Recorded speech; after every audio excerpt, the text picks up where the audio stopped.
Guys welcome to my channel again.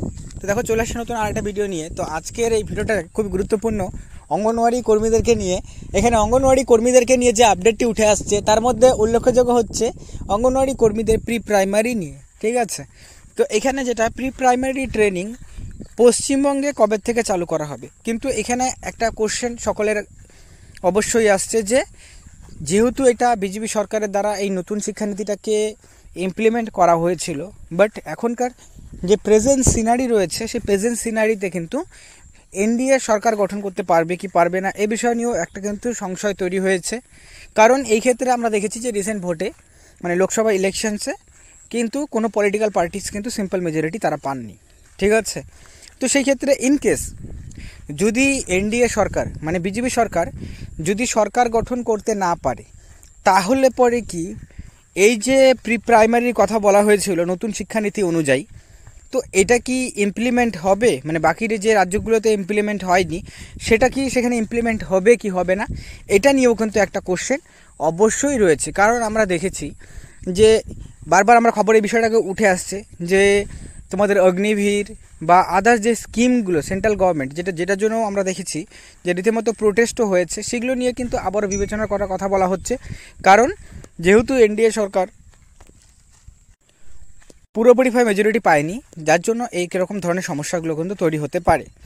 তো সেই ক্ষেত্রে যদি এনডিএ সরকার মনে করো সরকার গঠন করতে না পারে, ঠিক আছে, বা যদি পারেও, দুটারই আমরা পসিবল সিনারিটাকে বিষয়টাতে আমরা তুলে ধরার চেষ্টা করব।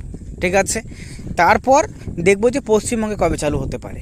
ঠিক আছে, কারণ এখন এই ইলেকশনের রেজাল্টের পর কিন্তু পুরোপুরি যে সিনারিটা সেটা কিন্তু চেঞ্জ হয়ে গেছে, যার জন্য এই বিষয়গুলো অবশ্যই ডিটেলসে জানাটা কর্মীদের অবশ্যই দরকার। ঠিক আছে, তো অবশ্যই ভিডিওটি শেষ পর্যন্ত দেখবে, কারণ এখানে প্রেজেন্ট সিনারি অনুযায়ী কিন্তু তথ্যগুলোকে আমরা আলোচনা করব।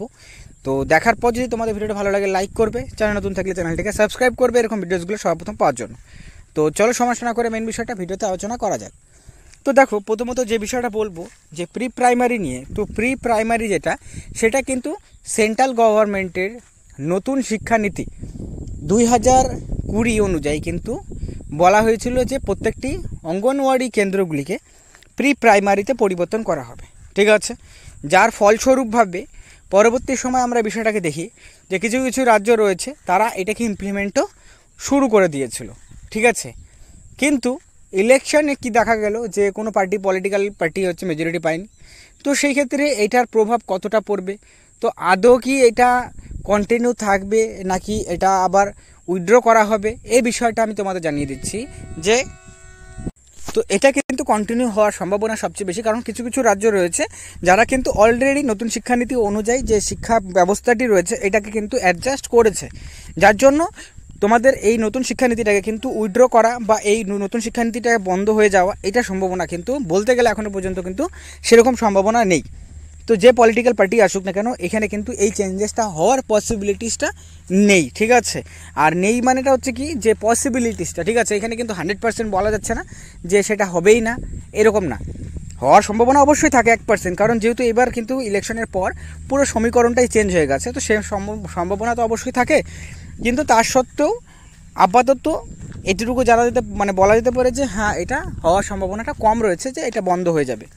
ঠিক আছে, তো এটা চালু হয়ে থাকবে এবং এই ক্ষেত্রে যে কোনো পলিটিক্যাল পার্টি সেটা সরকার গঠন করুক না কেন এই ক্ষেত্রে কিন্তু আপডেট করা হবে এবং সম্ভবত এই বছরের শেষে মানে তোমাদের